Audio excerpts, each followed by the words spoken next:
Hold on, guys. Give me a second. Sorry I'm late. Oh. Live Q&A. Live Q&A. Live Q&A. No one's on. One person's on. Two people. One. Oh, wait. Sorry, guys, I'm late. I was scheduled to do one at 1 o'clock, and then I pushed it to 3 o'clock, and we just finished editing a video. Greg and I, a banger. It's going up. So I'll wait for you guys to get on. So live Q&A, guys. I got about 20 minutes, and I get back to work, back to the gym and stuff. So what's up, guys? What up, crew? Yo. Yeah, I'm over at Greg's right now. We just finished filming. So, yeah. Should teens train the same as adults? Yes. That's a good question because people ask that question all the time. Actually, mostly adults do. They say, I can't grow muscle anymore. I can't, do like I did before. You can't really do what you did before, like, being young like that, but you can still gain muscle. You can still train. Like, there's no difference between doing squats when you're 40 or squats when you're 15. You just might be a little more, I would say healthier, if anything. Look at this terrible light shining right on this thing here. Let's do this. Actually, hold on a sec, guys.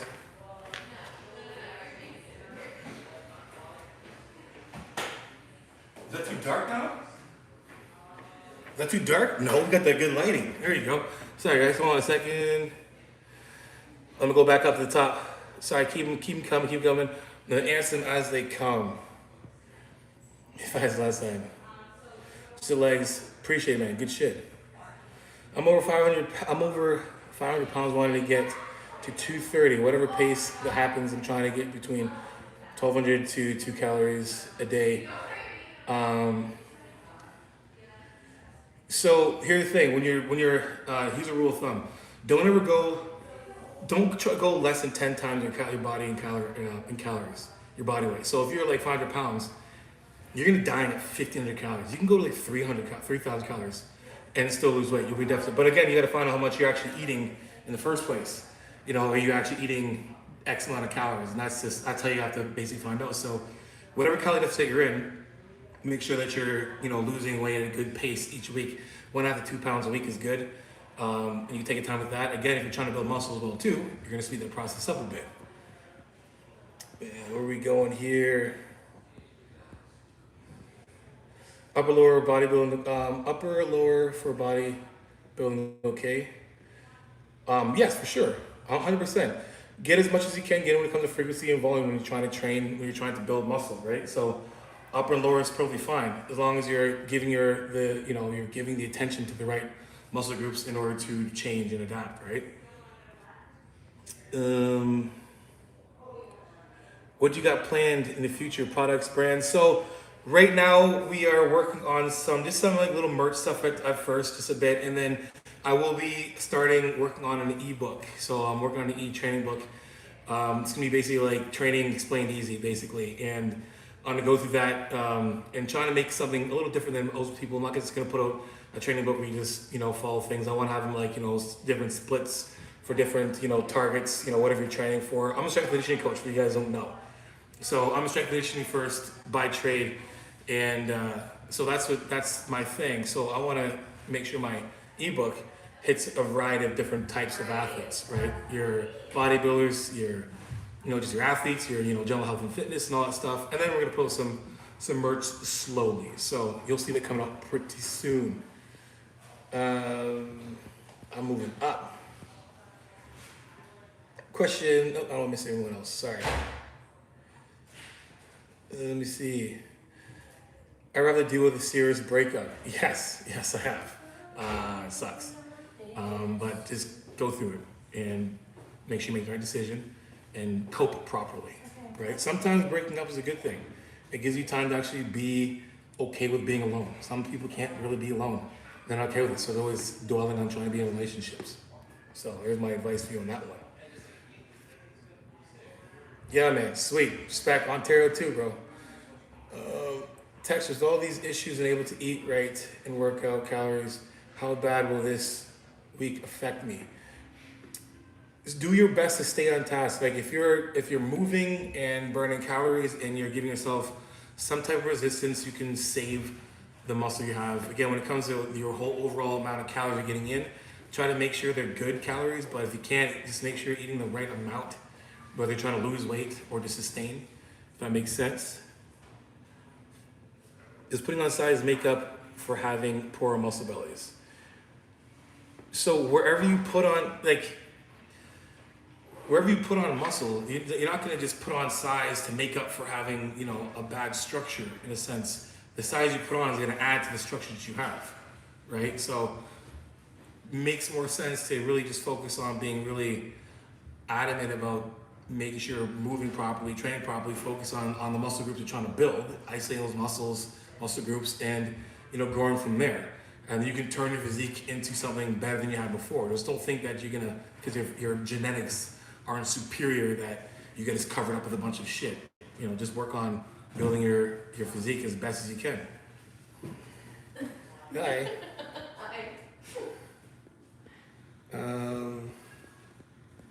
Here we go. Sorry, guys. You guys are bringing the questions in quick. God damn. Can you show Greg's home gym real quick? All right, here you go. There's that. And then there's this bike. Big ass TV. Dumbbells. Train harder than last time. And we just moved the sufficient and put some other piece of equipment in there for him. But he'll be coming to my gym to train anyway, so. 4, 6, 8, 12 reps, or 12 to 15. We're talking about metabolic stress, those 30, 45 second reps. Now, someone mentioned about, your sets don't have to be 30, 45 seconds. They do not if the load you're using is coming close to your 1 rep max. So if you're doing 50% of your 1 rep max, you better be having a really low, slow tempo to really create some kind of stress to the load. But if you're the closer to the RT 1 rep max, you don't have to have that long, ever-ending set. So 4, 12, 8, whatever, only really matters on how much weight you're actually using and how much that weight you can actually control. Appreciate it, man. Thank you. For all the way from Africa, man, I appreciate that. Recommend any good upper lower body programs? Feel like it's easy to overreach. Message me. Any kind of coaching questions, guys, email me. That's what I do for a living. I'm cool with giving you guys advice.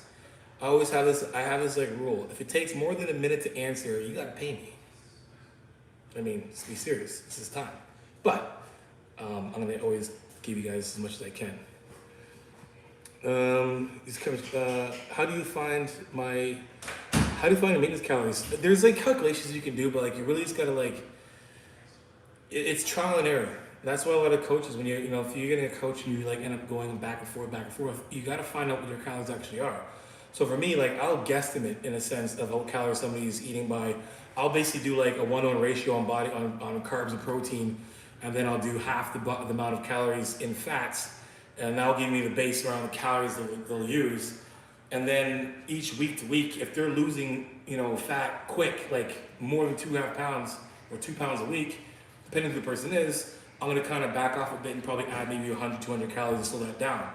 If we're not losing any calories at all, I'll peel off 100, 200 calories till we get to a place where it's moving down. Now, if I get to a place where nothing's moving on and whatever you're doing, your day, your training, your overall activity, your need, is all the same, then those calories will stay there and stay put as calories and then work from there. Again, if you have a lot of body fat, you can eat that maintenance amount of calories and still gain muscle. Even if you're in a deficit, again, you only need water and energy to gain muscle. If that makes any sense. Optimal range for a bodybuilder looks, if you're trying to build muscle, yeah, that hypertrophy, bodybuilding style, I think people say the bodybuilding style of training, the volume is gonna help. Training twice a week, each muscle group twice a week, and doing sets of 10 to 15-ish reps, and talking a 3-second negative. You're basic to basic, you cannot go wrong doing 3-second negatives. 10 to 15 reps. It ends up being 30 to 45 seconds. We look at it that way. What's your name, boss? Mortiz Chauffeur? Nice to meet you, man. Appreciate it. Thanks for following. What physique can I achieve with average genetics? We need to stop getting so fixated on genetics. Like, if you're comparing a genetics to bodybuilders, yeah, you're not gonna have superior genetics, but everybody has the ability to build a great physique. It just takes time and effort. People just want to get it fast. Like, I don't believe that Jay Cutler had the best of the best genetics. He had the ability to grow, but he didn't have the smallest waist and, you know, the widest of widest clavicles, and he worked for it. He had the ability to get big. He has the ability to build muscle, but he didn't have that, you know, Kevin Leverone, Chris Cormier, Sean Ray, you know, Ronnie Coleman waist, but he came and found a way to make it better. Same with Dorian Yates. Dorian Yates is a 7-time Miss Olympia who didn't have the best of the best genetics. He worked his ass off for it. So you guys need to really stop getting on the whole genetic swing. You know, yeah, there's a very small percentage of people who have like really great genetics, but there's a lot of people out there who don't have superior genetics. So it's not like it goes from superior genetics to shit genetics. It goes superior genetics to, you know, great genetics to pretty good genetics to some good genetics and then average genetics and then whatever, right? So this, it's not a spectrum where it just jumps from one spot to the other. Everybody is in the middle somewhere or on one end to the other, but you can still build a physique that you want, which is hard work. What's a good song at the gym? I don't know, I got a lot. Let me see, I'll find one. I can't tell though. A good song I like listening to. Well, MCLFY Music #1. That's my brother. He's sweet. Good With You is a good song. Love that one. Do you use pre-workout? Yes, I do. Too strong, Superman or Goku? Superman. 8 weeks of LGT, 10 milligrams first serum cycle. Any results? You should get results on LGD on 10 milligrams first cycle for sure. If you're not doing anything at all, for sure you should definitely get results from that. What weight should I start to use a belt? I would say it doesn't matter how much weight you are. You should use a belt when you're starting to get to that point where you need a little extra help when it comes to stability. I start using a belt when my reps or when the load starts to get a lot heavier. So like I'll do you know, up to 4 plates before I start using a belt. So at my 4th plate, I'll put on a belt when it comes to squatting, deadlifting, and that and so forth. So, you know, that's when you want to wear a belt. Yo, man, we got different opinions, man, all right? I might just be a Superman fan, all right? I'm not saying I'm not gonna follow you anywhere because you like Goku. Goku is dope. I'm just saying, I can relate with Superman. I just can't. Shoulder pain tips. I have pain in my one shoulder when I bench and I can't overhead press. So I'm wondering if that shoulder pain is in the front or the back. So if you're not working your mobility, and that's the biggest thing that I find people have the most issues when it comes to shoulder problems or any kind of, you know, strain in their shoulders, their hips, their ankles, whatever, it comes down to mobility. I can guarantee you, actually right now, whoever we're talking to right now, I want everyone here to either like comment or put up a thumb if they, one, either do mobility work or 2, stretch at some point when they train. I want a thumbs up if you actually do right now. Let me see it. I see no thumbs. Greg's about to do some bike racing. I have a real question for you. A good thing about. And Derek says, didn't pressure. Let's see, I have a real question for you. You do what you think about skipping equate due to thoracic scoliosis and just doing exercises that don't pressure too much the spine. Yes. So as far as I know, For sure. Remember, like when you don't have to load the spine like all the how time. would I know? Do you know what I mean? Like, Everybody thinks that you have to load the spine to build see legs. a doctor just saying, hey, we just got Oh, yeah, the way. Is that something? I'm gonna let Greg do his I thing. don't think so. But yeah, so actually we'll go upstairs. He will tour Greg's place. So yeah, like it's not necessary that you have to always put something on your back to squat. You can do goblet squats. You can do, walking lunges. You don't have to always load your spine. So yes, if your spine hurts, don't load it. Probably the best advice I can give you.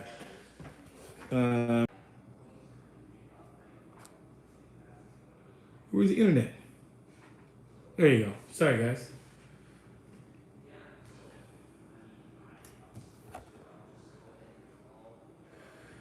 Yes, like remember, like if you're using any kind of SARMs, you can gain muscle after you use another SARM. You're just, you're continuing the cycle of that protein synthesis being able to occur over and over and over again. So it might not be as rapid as like say like if I take took say I was taking like DECA and test, and then all of a sudden I said I'm gonna stop taking DECA.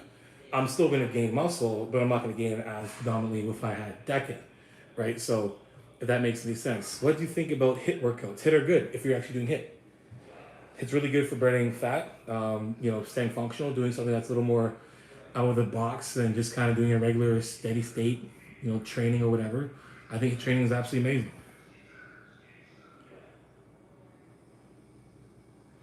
I mean, it's not really bad. You can see it. Well, message me. Give me a message. We can talk a little more on that. I'm trying to answer you guys as much as I can, guys. Sorry. Can you work out more than 3 times if you're within your first year training? 3 times a week? You have to say email it again. Best exercise to improve hip mobility. Best hip exercise. So those are exercise people like mobility work. So hip swings, hip circles. I like using resistance bands. I'll actually do something like that I'll do like mobility videos soon because I've had a lot of people requesting, different ways to help like with mobility, especially dynamic warm-ups before you train. So I do a lot of stuff with like bands, putting on my hips around like the rack of the squat rack, and then, letting just the weight or the resistance kind of pull my hips, moving into the hip, going deep into lunges and squats. I have to show those things to you guys, but yeah, definitely. If you're doing stuff right now, like just do some like hip swings, hip circles. We call them fire hydrants, getting on all fours, and kind of lifting your leg up like you're a dog trying to pee on a fire hydrant. Stuff like that works. I appreciate it, man. I'm always gonna try and keep it. I have to really try and keep it real. I'm gonna be real no matter what, because I don't really have to. This is me. Like I'm not gonna change who I am based on my environment. If anything, I'm kind of holding back a bit from being too goofy, but. My favorite back exercise is pull-ups. They're king. I do not do forearms. I don't train forearms and I don't train calves. And I thought to myself, what if I did train forearms and calves? And I probably would. I don't know if I get that much bigger, but I don't know if I really need to have bigger forearms. You know what I mean? Best chest exercise when you don't have a spot. Smith machine anything or machine anything because you don't have a spot. Anything with the machine. If you're looking at building upper pec, which most people lack there, any kind of incline or Smith machine press will be perfect when you have a spot. Machines always giving out spots. If you do push-pull legs, in your push-pull legs video, you said you were having one shoulder focused push day and chest day focused down. Would you say this is more effective or just as effective as regular PPL? So the reason why I split it that way is so I can, give I'm really trying to emphasize this part of my physique. So the programming is going to give me a lot of that. So you come up. This is my couch. Oh, all right. Yeah. That's Erica. Hi. Hi. So I structure my program around, what I want my physique to look like. And that's how, if someone's making you a plan, your plan should be like, am I trying to look a certain way? And then the exercises should be laid out for that purpose. So my PPL is made so I can get the most amount of focus on my upper chest, right? So, and then again, I can get both chest and triceps and shoulders in twice a week. If I do it the other way around, then I really only have 1 day of chest and 1 day of shoulders when I want to have both. So I make sure my exercises kind of, complement each other. Get her more vids, I will. See, you had to request any more vids, Erica. I can do that. All right. I was doing RDL the other day and was suddenly felt sharp pain in my back and my glutes. The pinch when do I something with the legs. So if you ever do anything like where you pull something in your back, whatever, take your ass a break. Go see a physiotherapist or chiropractor. you know, obviously do your due diligence and, you know, try and do some like a little mobility stuff, but you don't want to start stretching things right away when you pull something. You want to kind of rest it off, you know, some heat and rest, and then, you know, eventually go find someone to actually look over that. But if it's very quick, I wouldn't start messing with it right away. Take a break. That's a sign of your body saying, hey man, we need to chill out, we're hurt. You know, the questions are coming in quick here, guys. Appreciate it. How long did you train Nashville and how big did you get? So, I was 28 when I did my first cycle. That was when I finished playing football. So, I was in my last year of football. I downgraded in size to play the inside slot position. So, I started off naturally as running back playing. I was 217 pounds. And I finished playing university 5 years later at 195 pounds. And then I did my first cycle and did my first show about 4 months later, November, December, January, February, March, April, 5 months later. And I was up to 217. By nationals, which was July, I was up to around 220, 226. So I went up pretty big. What? Nothing. It's your water. I do abs, but I don't do these part. I train my TVA. So anything that involves me lifting my lower portion of my body, I do that because that's going to help you functionally when it comes to actually being, you know, stronger and having more stability in your core. This part of your core here isn't going to really do you much of anything but, you know, make you look good once you diet it down a little bit so you can actually see them. The lower portion of your core here that helps with, you know, pulling your legs up like this, that part of your core is the part that's really helping your lower lumbar spine as well too when you're squatting, that little butt wink and all that stuff. That's what you want to train. So I do that a day. Something you could try to do. I try to do 100 reps every single day and at least as many sets as I can. So basically what I do is the first, you know, now I'm doing 100 in a row, but I'll probably start off doing maybe like, you know, you might get 40. And the next set you might get, you know, 15 and 10, whatever like that. So try to do that until you can do 100 in a row by doing leg lifts, knee raises, V-sits, recliners, whatever.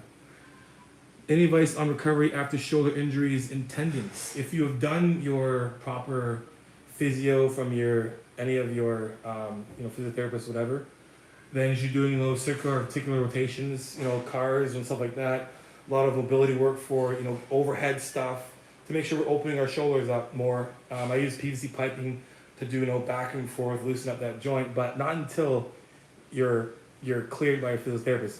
You don't want to go at it too hard, you know, when you're freshly injured. Not a good idea at all. And I've been injured like you wouldn't believe. So guys, you know, I'm reading the questions from the bottom. So if you guys have questions that I haven't read, man, put them back at the bottom as fast as you can. So here we go. Damn. Oh, fuck is fuck. No worries. Is bulking and cutting more efficient than main gaining? What? Depends what you're trying to do. If you're trying to cut, then main gaining isn't the smart thing to do. If you're trying to gain muscle, then main gaining isn't the thing to do. But I do definitely stand behind. You don't need to put on. You don't have to be in an extreme calorie surplus to put on muscle, and you can build good quality muscle being in a very low surplus. You don't have to be 500 calories extra a day to build muscle. You can be like 100, 200 calories and build muscle. What's your exact chest workout? Check my video out. I just put it out on Monday, so check it out and you'll see it. Best tricep exercise. For me, I like doing cross body, one arm, pull down like this, let my chest, my arm sit underneath my pec, shoulder stays down. I let the cable pull myself up. The cable's coming across my body, and I'm pulling like this. And I'm almost pulling and pushing, and so I get a really good stretch and flex as well too. With the strained glute, should you just... Is it like... It's coming off and on. I gotta use my data. It sucks. I mean, I got like so much gigs for data, so. I know the lag. How's the lag now, guys? Is the lag better? Let me know if the lag is good. If the lag is good, let me know. I mean, if the lag is better. If there's no lag, god damn it. There you go. How to lose body fat. Be in a calorie deficit. Who is that? Someone go talk to Freddie Amaya. Some of you, some of my original subs, go help them out there with some questions. Will you be adding a strongman section into your gym? I will not be, not because I don't want to, but because my gym doesn't have enough room to add that for a very niche group of people, right? So no, there's a really good gym in Dartmouth, Prime Fitness. Go check them out. If you're a strongman, powerlifting, that's the place to go. There's so many questions. Best way to increase your deadlift.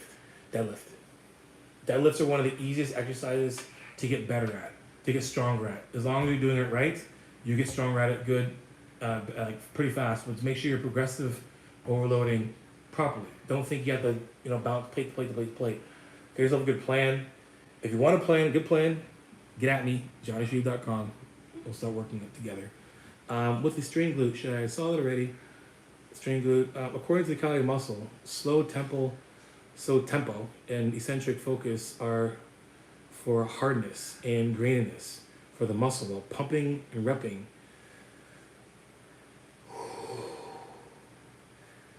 Okay, here's the thing, guys. Remember this. All someone has to do is know 5% more than you, and you think they know everything. Unfortunately, that is the most absurd thing I've heard in my life. Tempo, eccentric, so tempo, like 1, 2, not tempo like a building, is either dictated by how long of the concentric or the eccentric. That isn't geared to how you're gonna look in the end. So if you're fat and you're the eccentric to have hardness, you're still gonna be fat. So your hardness and graininess comes from your diet. None of it comes from training, right? Like training certain reps or sets aren't gonna make you grainier, harder, softer, no. It's just ignorance and trying to explain something they really know. And I'll say it to anyone. That eeks me. I hate bad information. How many muscle ups can you do? In a row, healthy, 15. So many questions. I'm 17-year-old lifting for about a year. Should I train each body part twice a week, or should I train my weak parts twice a week and my strong parts once a week? That's a freaking good question, man. That's a perfect question. You don't have if you're like, for me, like, I'm not training my quads twice a week. My quads and my hamstrings grow very naturally with everything else. I don't mean like natural, like natty, but they grow pretty regular. They're not lagging muscles at all. My chest and my shoulders, I gotta train twice a week. So as of right now, I'm training my shoulders and my chest twice a week. My legs only once a week. So that's a very good question. Train the priority. Put your priority into the muscles that need the attention. It lagged the first time with the strained glute. Well, okay, it lagged with the first time with the strained glute. Okay, sorry about that. Yeah, if you're hurt, don't train. For anybody who has any questions about being injured and hurt in training, don't. Should I train lower chest cable flies? Yeah, like, here's the thing. When we're trying to isolate muscles, like, I'm trying to isolate up here, right? It's not like if I train my pec minor, my clavicle head, that the rest of my pec isn't being used. Every part of my pec is attached to my shoulder and bring it in like this. So no matter if I'm lifting from here, or down here, this muscle is still pulling this shoulder in, shoulder adduction. So if I'm doing pec minor stuff, right, my pec up here is still working. It's just not getting the priority right away. So the load immediately isn't going on here. So if you're trying to target a certain muscle, yes, that is good, but you can still get it by training, say, just flat bench will do the same thing. But yeah, if you're trying to really target that, isolating the pec minor or your lower pec, or you call your intercostal head, then doing decline and stuff like that, pulling the cables from underneath makes a lot of sense. Again, when you're doing this, you're actually getting a lot of anterior delt activation because you're pulling this thing up like that. So give yourself a little bit of, kill two birds with one stone. Alternate exercise for deadlifts. Leg press, actually. Or rat pulls. Those are good too. Yeah. It would be like deadlifts, and you'd be like leg press. Yeah, leg press is basically the same motion as a deadlift. How long are we going so far? Are those abdominal heads? Are those the abdominal heads? Which I didn't get the question. I missed it. Sorry. Can you have shredded abs with no core work? Have you? Yes, you can. Your abs are working no matter what. Everybody, if they diet it down enough, everyone has abs at a that lower body fat percentage. Everybody has abs, whether you train them or not. It's impossible to not have abs.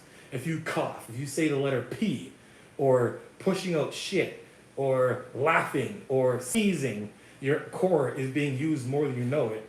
So it's always getting some type of stimulus. It's not getting increased stimulus like if you're actually doing crunches or whatever. But again, everybody has abs. They just have to diet to see it, right? Now, if you want to pop more, then yeah, working out on more will make them, every muscle grows out, right? Boom, boom. So many questions are coming up. On my push-pull legs, I hit traps on my pull day. Regardless, what are the best exercises I can do to grow my traps? So, you can, honestly, I don't train traps at all anymore, at all. If you want to have headaches the rest of your life and neck problems and all that good shit, keep doing traps. I'll tell you the reason why you don't have to do traps as much. Around 10 to 20 degrees of any motion from your hand going from here to here, your traps are being used. Your supraspinatus, the chop here area, helps pull anything up. So if you're doing laterals, if you're doing any kind of pressing or move or pulling up, any kind of pulls, you're using your traps. Your traps do this and they do this, right? They do elevation and do shoulder retraction, right? So if you're doing any kind of pulls, you're using your traps. If you're doing any kind of lateral raises, using your traps. You don't have to focus on just doing traps the entire time. You can literally do one trap exercise. And I recommend doing something like a trap bar away from your body, or even dumbbells to the side, because naturally that's where your hands lay, and you pull right from the side up, healthy-wise. I feel like I'm struggling to get stronger and make progress in the gym. Do you have any tips? Yes, hire me.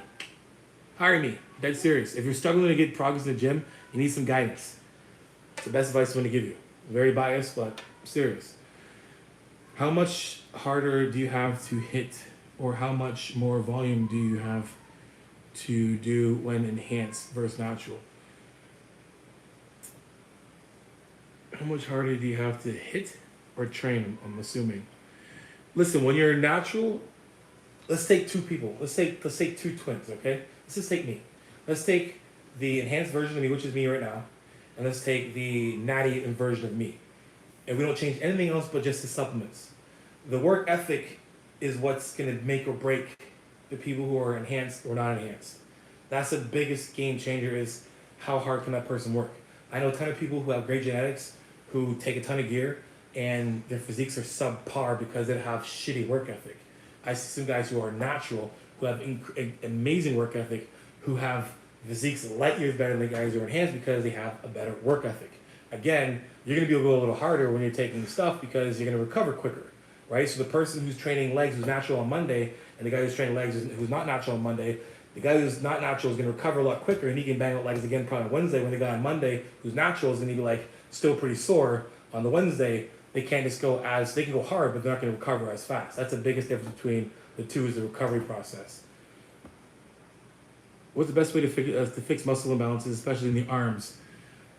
I couldn't tell you. I'm telling you, I don't know, because guess what? This one is bigger than this one, and I've been trying for freaking years. This is my good arm, right? This is my bad arm. There's literally this much on this side, and I literally don't train this arm. I'll be training one freaking arm the whole time. That's just how your body works. So the best thing to do is be just diligent and try to really focus on training that arm. If you're say this arm can lift more reps with this one, right? Don't say you're doing only 10 reps with this arm, and this arm can do 5 more reps. Don't do the 5 more reps in this arm. That's my guess. I don't know, those are hard questions, man. What's the best approach to take when the client can't hinge their hips or keep their heels on the floor? What's the best approach to take when a client can't hinge. The best approach is to freaking coach them until they can hinge. Period. I'm not gonna be like, hey, you can't hinge anymore. Let's try something else. Because guess what? You sit down. Sitting down is hinging. Every time you sit down and take a shit, sit on a chair, sit down on the edge of your bed, that's hinging. Because people don't think about it. It's just when there's a load in front of you, you gotta hinge with a load in front of you, it makes it a lot more difficult. So I would sit there with them diligently and get them to hinge more and more and more and more until they can hinge. Hinging is a lot of movements. Hinging is in every single thing we do when it comes to our posture and a lot of exercise that you need to be able to do. So my coaching cost, if you're looking for just like straight up online coaching, continued coaching, $500 down, $200 a month is USD dollars. That's my bread and butter, continued coaching. I do also have one-time plans, diet, supplementation, and training only. If you want to do that, one-time combined packages and phone consults. So a lot of you guys who have questions here, I'm lowering my price, my 30 minutes to $75 for 30 minutes and $50 for 15 minutes. You guys ask any questions you want, just like this. You get all my undivided attention. I'll give you every answer you need to have. So yeah, how do I get veins to pop out on my shoulder arms? Diet down so you have a low enough body fat so you can see them, right? So I got a vein right there. I'm not that fat. How many sets to failure should natural lifters do per muscle? Same as this, the rules apply for your natural and your not natural. The only difference is, again, is the recovery process. If you want to build muscle, 10 to 16 sets of a muscle group a week, and you can build muscle. Again, if you're enhanced, you'll be able to just recover a lot quicker than the person who isn't enhanced. It doesn't change the fact that they know. Should the guy natural should be doing more? No, because he doesn't recover fast enough to be able to do more. That makes sense? Have you used SARMs from Rotterdam? No, I haven't. I've used SARMs from Canada. The Peter Griffin laughing. Sorry. Does 14 weeks of 15 milligrams of rad 40 warrant Novadex? No blood because I'm dumb. It's the best. Here's my thing. I would, if you're on rad, whether it's 8 weeks, 16 weeks, or whatever, I would definitely take some. Novadex is really easy. 20 milligrams, you're good. It doesn't warrant a full-blown PCT, ACG, Novadex, Clomid, maybe some Triptorelin. Doesn't you don't need all that for rad 140. For most SARMs, you can basically get away with just doing a basic PCT of Novadex. I'm asking about how much time is on this thing. There's a ticker right in the freaking corner. Wow. It's because I'm in Greg's house. I think because I'm in Greg's house, I lose some of my technical IQ. I swear to God. Is it taxing to take every set to failure? Yes. That's why if you watch us, listen guys, I'm giving you guys full behind the scenes of an IFBB Pro getting ready for my season this year. I'm going to try and make a legit run to the Olympia. So I'm giving you guys gold. I'm giving you guys literally transparent information on what professional open bodybuilder does in order to build muscle, keep the muscle, lose all the fat, and so forth. So watch all of those videos that I put out. Like, don't just watch the ones that I'm using, guys like Isaiah Miranda and Tristan. Those are good videos for like coaching in a sense when it comes to me being able to help you guys with, technical issues that can help you guys optimize your training. But watch me actually do the stuff. Shit trickles downhill. So I gotta practice what I preach. So all my training videos that I train in, I'm doing exactly what I preach. You should have a contest, Johnny, where you pick one of your viewers to do 3 months, a 6-month transformation with your training. Them that will get you live viewers. Yeah, that might. I'll think about that. It's a good idea. Thanks, buddy. How much difference is there between pronated grip versus neutral grip in rear flies? Ooh, nice freaking question. So pronated grip, you're looking at pronated grip, and neutral grip, we're doing rear flies. Sick question. Who is this guy? He looks like you're from Russia. Are you from Russia? Da? Tell me from Russia. Whatever. Anyway, so the difference is this. So if you look at, actually, don't get too crazy now, we'll take up my shirt. Hello. I'm stuck. All right. So if you look at my arm, the way we move our hand is gonna change. So I'm doing this. I'm going from pronated to supinated, just standing like this. The way I move my hand is gonna change how my shoulder is moved. So if I go from here to a pronated grip and I'm doing rear flies, I'm gonna get a lot more emphasis from here all the way straight smack dab on that rear delt. Now if I go this way, now see I went to neutral grip, I've now given myself a lot more of my lateral head now. So you can see the difference between this and this, right? So a better idea. Here you go. Right, you can see the only really the back of my chest, of my shoulder. I do this, and you can see a little bit of the cross on my arm. So when I do a fly this way, I'm still hitting that rear delt, but I'm gonna get a lot of my lateral head as well too. When I go this way, I'm gonna hit mostly my rear head. So the difference is, if you go pronated, you're gonna get a lot more emphasis directly on that rear delt. If you go neutral, you're gonna get a lot more emphasis on the actual lateral head and the rear delt as well. On bench, how to remove the load of my shoulders to my chest? Like that question, I just did a video on this, guys. Look it up. Anyway, so shoulder depression, right? Shoulder depression, get your sternal head up. So basically going like this. Like if I'm pressing this way and I put my chest up and lower my shoulders, I put the press all on my chest. If I start riding up like this, I'm gonna put the pressure on my shoulder. So try to make sure your traps stay out of the equation when you're doing bench press. Who's burped? I got 3 more minutes, guys, and I gotta get going. But let me see. What are your thoughts on a V squat? I stopped doing free squats for a while and doing V squats instead of, but I'm not sure how heavy or how much volume I can do when compared to free squats. So I'm thinking if you're talking about like the V squat machine, there's 2 types. One, you can actually stand in front load this way and you're basically doing a squat like this. I think you're talking about that machine. Like I said, when it comes to squatting, like when it comes to leg development, you don't have to use a barbell every single time. I didn't squat for literally, I would say like 4 or 5 months at one point to give my back a break. And I was able to still develop good legs. But I find that a V squat machine, especially when you're walking into it, front load V squat puts way more great emphasis on your glutes. I love using that machine over squatting, to be honest. I do that over squatting 9 times out of 10. Only because like loading my spine is kind of getting redundant now. It's like, I just don't like loading my spine as much as I do and need to, right? So I'm 37 years old and I got deteriorating vertebrae, so I'm not really trying to put a bunch of weight sitting on my back like this and doing all that shit. So, but I have to sometimes. Questions aren't coming up so fast. Oh, thanks, guys. Same as addiction. I missed that question. Sorry, buddy.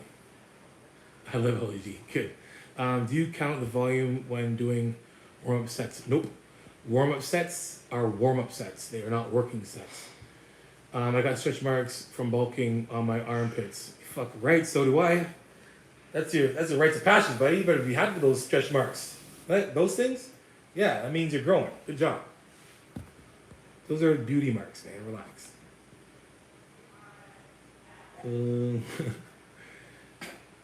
Let me see. We keep going on here. I have 14-inch arms, 39-inch chest, and 24-inch legs after 6 months of training as a beginner. What are your thoughts? Well, the only thing is I wish I knew what you were before that. So if you're saying like I had 10-inch arms, a 50-inch waist, a 29-inch chest, and a 14-inch legs, then I'd be like, well, that's really good. I just don't know what you're looking before that, but those numbers are pretty nice. Where's your waist at in there? Inches, chest, legs. Where's your waist at though? I see arms, chest, and legs. What's the waist look like? Bring up the legs now. Let me see what your waist is. Let me see if the proportions look like a nice V taper. I'm expecting to see like a 28-inch waist somewhere in there. Hey, Gertie. You guys had a pig. Hey, Gertz. Hey, Gertie. Everybody. No? All right. All the cues are controlling decent deadlifts. My lift form is good, but the descent is difficult. Yeah, descent is difficult. The descent is the hardest because that's when people let go of their lat activation and core engagement. So I see a lot of people when they're up like this way and then on the way down, they lose it and then this happens. So once you get up, you want to engage even more when you hear, so you can load it back down and press yourself back down without getting that lower round and back. Question: what are the 3 things that give you an adrenaline rush? You talking like supplements or just like anything? Adrenaline rush, man. When it comes to fight or flight, I'm fight. So like if I get scared, my adrenaline goes and I'll run into something. I don't run away or run into. So I'm that kind of guy. But I don't know. I didn't tell you. Oh, we're just shit. Fucking pig. Oh, that's great. No, it's not. I'm gonna be demonetized because you swore. I'm sorry. I'm gonna edit that out now. Great. Chill out, man. Like, what is that? A pig? Look at this thing.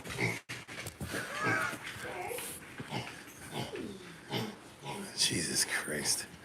And that one, Devo. I'm not a fan of Devo. Anyway, my arms were 11 inches. My waist was, yeah, nice. Good. Then that's sweet. How about your boy? Anyway, guys, I gotta go in then. I gave you what I could. I'll try to answer as much as I can. I'm gonna have an actual, Q&A. We'll actually record it. So leave your questions in here. I'll use some of the questions here to do more of a formal Q&A. I thought it'd be good to do this in between my next video, which will be Mentallo training chest. So get ready for that one. Anyway, guys, thank you for showing up again, for watching, for supporting. Remember, guys, iron sharpens iron. Progressive overload in life. In the meantime, guys, actually, got something to show you guys.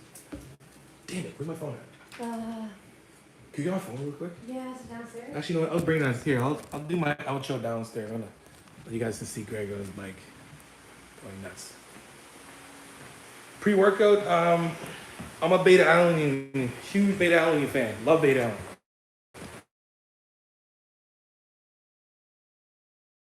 We're live, Greg. Well, I was in the race with the vegan cyclist, and then my dude disappeared from the screen. Your dude? Yeah, like that guy. Oh. I was in the group, and then disappeared for like 2 minutes. And when I reappeared, I was in 50th place. So I'm just like dead. Really? In 63rd place now. I'm like How long you got? 120. About 18K and 15 left. I'm just gonna cool down. It's right easy. Yeah. I was going a lot harder earlier. This is riding easy. That should be like easy riding. This is easy riding for Greg, and his watts are at 290. 250 to 300, like 250, 300 watts is an easy. So you guys saw a little like hit training, and it being like, is hit training good? Hit training would actually be spiking your heart rate to something like this is the hit training for Greg. the first minute and a half I was 420 watts. Just to keep up. That's nuts. Yeah. So yeah, this is like moderate pace for me, like I can talk and stuff. Normally I wouldn't be talking. Yeah. So Yeah. That's nuts. Well, you won't be seeing me on there until I get my shoes so I can be there. Are we bowling tonight? yeah. Oh yeah, you guys want to see me dominate Greg in some bowling tonight? Oh, I can't wait. I'm gonna kill him. Where's my phone at? Anyway, guys, so I want to show you guys something. So the first one will come out soon, guys, but I want you guys to see this first. But we got some concepts from my boy Lewis, who did artwork for Greg and myself. So we got this guy coming out soon. This is like it is, and it'll be Progressive Overload Your Life. That one's coming out. I'm gonna put that guy in a nice sweater. You'll see it soon. And then my last banger that I put out today for you guys, like it is, iron sharpens iron. You got my boy here, cartoon Johnny, making a sword from a barbell. It's pretty dope. Anyway, guys, thanks for for following, for supporting. Leave those questions there. I'm gonna use those for another Q&A next time. Anyway, till next time, guys. Iron sharpens iron. Progressive overload your life. In the meantime, keep dream chasing. Peace.